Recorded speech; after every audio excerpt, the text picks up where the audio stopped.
남원에서 세계 드론제전이 개최될 예정인 가운데 대회용 드론 축구볼에 대한 안전사고 우려가 제기되고 있습니다. 남원시는 논란이 확산되면서 세계 드론 축구 대회를 공식 행사에서 배제했습니다. 부안군이 안전진단 D등급을 받은 전망대를 수억 원을 들여 개보수했습니다. 보수가 끝난 지 얼마 지나지 않아 누수로 또다시 공사에 들어갔습니다. 21일 낮 12시 반쯤 완주군 소양면의 한 교회 보일러실에서 불이 나 진화를 하던 90대가 전신 화상을 입었습니다. 소방당국은 정확한 화재 원인과 피해 규모를 조사하고 있습니다. 지난 6월 1일 지방선거 과정에서 정읍 지역의 한 기초의원 후보자에게 허위 사실을 보도한 기자가 항소했지만 기각된 것으로 알려졌습니다.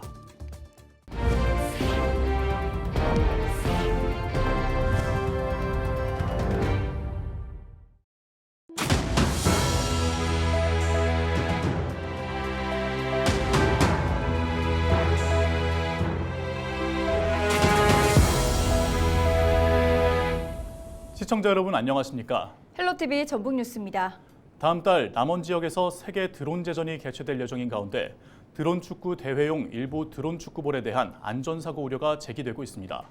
남원시는 논란이 확산되면서 세계 드론 축구 대회를 공식 행사에서 배제했습니다. 김남우 기자가 보도합니다.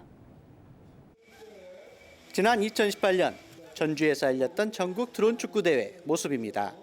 드론을 이용한 축구 경기가 진행되면서 관람객들의 눈길이 모아집니다. 다음 달 6일부터 남원 지역에서 열리는 세계 드론 제전에서도 이 같은 드론 축구 경기가 예정돼 있었습니다. 하지만 대회 기간 사용될 예정이었던 일부 드론 축구볼에 대한 안전사고 우려가 제기되고 있습니다. 중학생이야 선수들은 파워가 강력한 BLDC 모터를 사용하지 못하게 하고 있습니다. 위험하거든요. 실제 BLDC 모터를 쓰다가 해외에서도 손가락이 절단된다거나 이런 사례가 왕왕 나오고 있는데 그런 것들은 드론 축구에서는 굉장히 치명적입니다. 학생들이 사용하는 드론 축구볼의 규격 제한이 100g에서 300g으로 확대되면서 사고 발생 우려가 높다는 것이 대한드론축구협회 관계자들의 설명입니다. 제 왼손에 들고 있는 것이 학생들이 사용하는 100g 이하 규격의 국제 공인 드론 축구볼입니다. 이 프로펠러가 연질로 구성되어 있습니다. 이 오른손에 들고 있는 것이 300g 규모의 드론 축구볼입니다. 경질의 프로펠러로 만들어져 있어서 안전사고 우려가 제기되고 있습니다. 하지만 세계 드론 축구 대회를 추진하고 있는 대한민국 항공회 측 관계자는 300g 규모의 드론 축구볼을 학생들에게 권장하지 않고 있다며 안전사고 우려를 일축했습니다. 어린 학생들이 이 300g짜리를 운영하라고 저희가 종용하지 않습니다.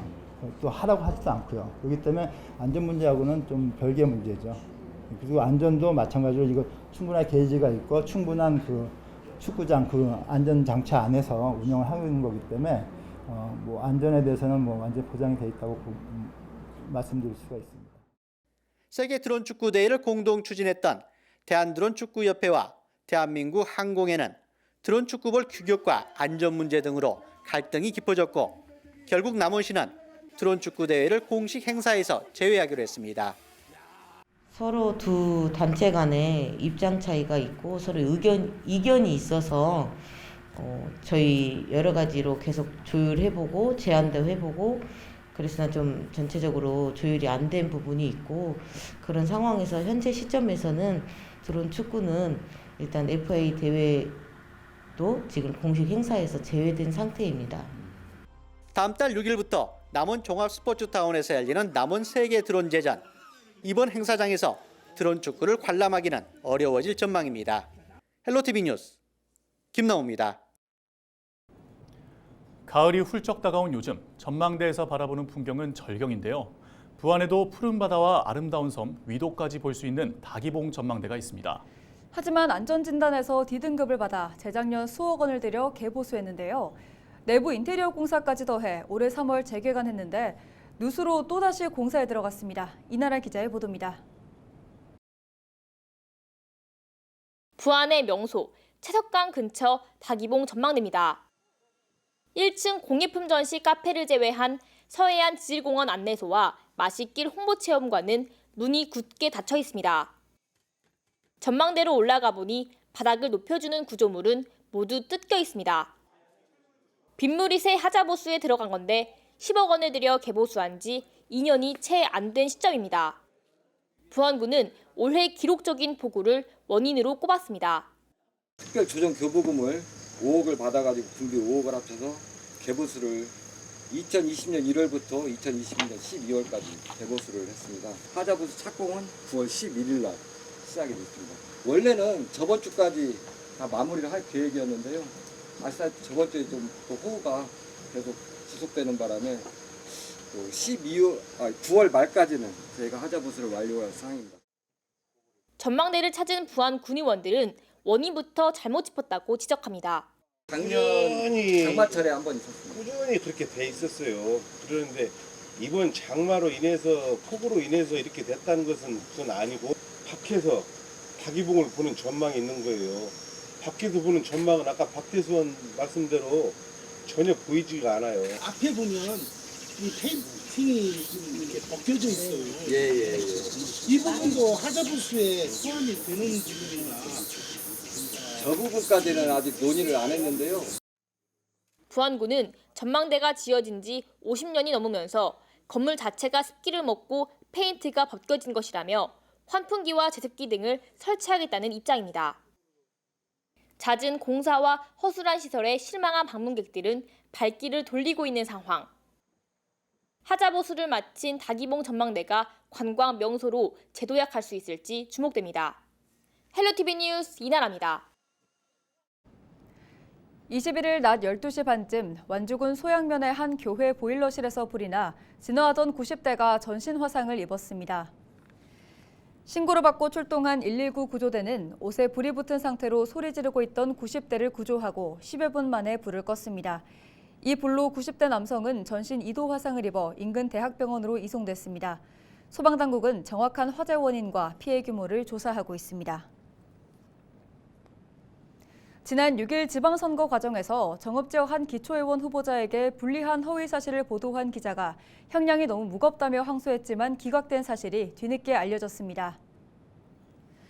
광주고등법원 전주재판부는 지난 5월 공직선거법상 허위사실 공포 혐의로 기소된 지역의 한 인터넷 신문사 기자 A씨에 대한 항소를 기각하고 벌금 500만 원을 선고한 1심 판결을 유지했습니다. 재판부는 신인 정치인이 정당 후보자로 출마되기를 원하였다는 내심의 의사를 가지고 있었다 하더라도 허위사실의 전파성이 상당하고 후보자 경력을 고려할 때 허위사실 내용이 후보자 평판에 미치는 영향력 또한 상당하다고 보인다며 범행을 결코 가볍게 평가할 수 없다고 판단했습니다.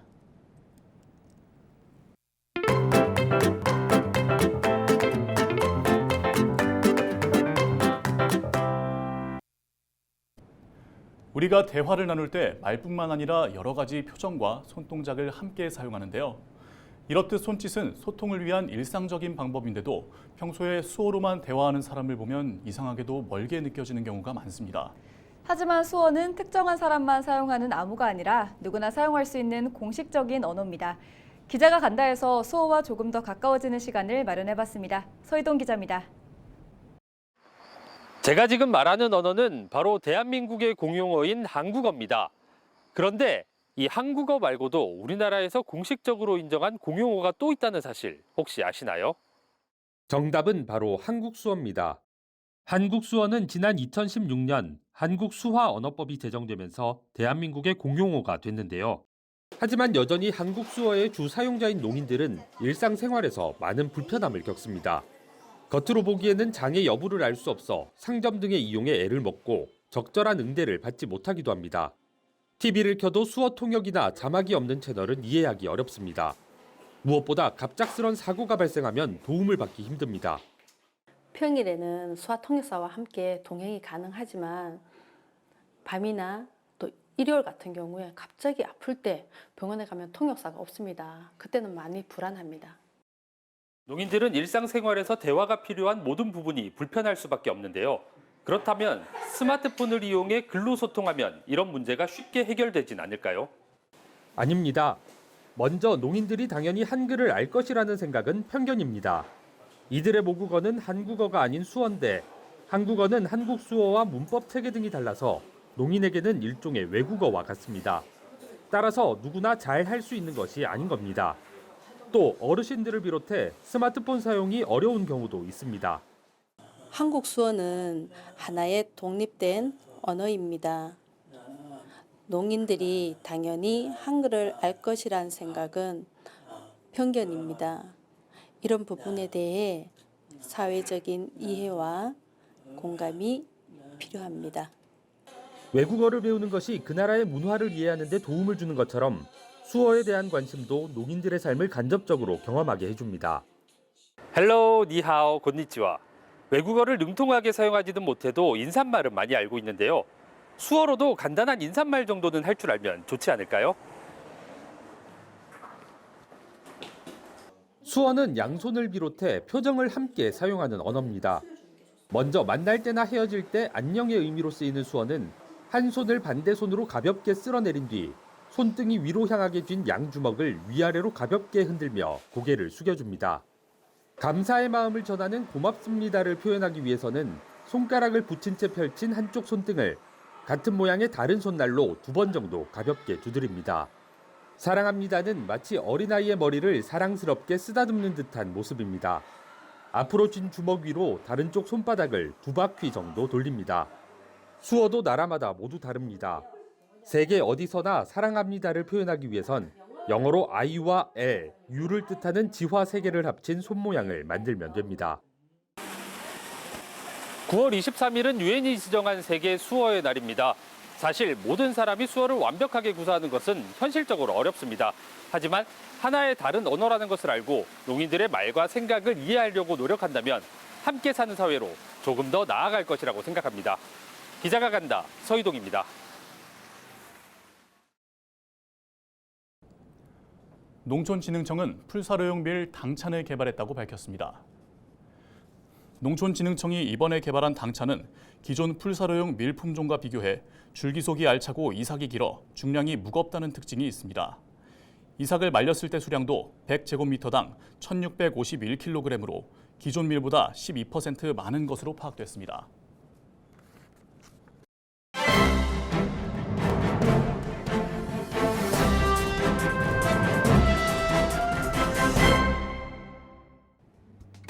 신문브리핑 전북 도민일보 기사입니다. 중앙정치권에 따르면 국회 정개특위와 민주당, 중앙선거관리위원회 등 국회의원 선거구 획정과 관련한 흐름을 감안하면 전북의 국회의원 의석수 열성 유지는 사실상 힘들어 보인다고 하는데요. 민주당 소속 전북 의원은 최근 의원총회 내용을 언급하며 서울, 경기 등 수도권 지역의 국회의원 의석을 4석 늘려야 한다는 것이었다며 결국 지역구 253석을 늘리지 않으면 영남 2석, 호남 2석이 줄어들 수밖에 없다는 것이 당내 분위기였다고 전했다고 합니다. 실제 중앙선관위는 전북 9석을 전제로 국회의원 선거구 획정 시뮬레이션까지 진행한 것으로 알려졌다고 하는데요. 이런 분위기 속에 민주당 한병도 도당위원장을 비롯한 안호영 의원, 이원택 의원은 전북 국회의원 열성 유지를 위해 수단과 방법을 가리지 않겠다고 합니다. 지금까지 신문브리핑이었습니다.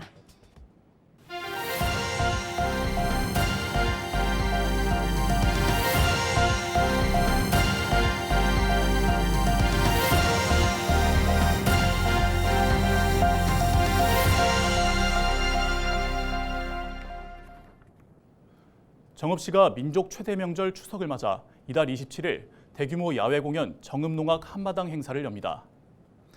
정읍 천변어린이 축구장에서 진행되는 이번 행사는 호남 우도농악에서만 볼 수 있는 오체질굿이 펼쳐집니다. 또 동서남북과 중앙 등 5방향으로 이동해서 방울진을 만들고 푸는 오방진굿과 호호굿, 농부가 등 신명나는 판굿도 선보입니다. 이날 공연은 정읍시 공식 유튜브 채널 정읍시로 생중계되며 LG 헬로비전을 통해 전국에 방영됩니다. 새만금 잼버리 이후 새만금 예산삭감 등 정부 여당의 부정적 기류에 옛 김제공항터에 조성하려는 종자산업 혁신 클러스터 사업이 차질을 빚을 수도 있다는 우려가 나오고 있습니다. 국토교통부 서울지방항공청이 옛 김제공항터에 대한 소유권을 농림축산식품부에 무상 양여해야 조성할 수 있는데 별다른 움직임이 없기 때문입니다. 전라북도는 올해 타당성 연구 용역을 추진할 방침이지만 옛 김제공항터에 대한 관리 전환 절차가 제자리 걸음을 하면서 사업 추진을 장담하기 어려운 실정입니다.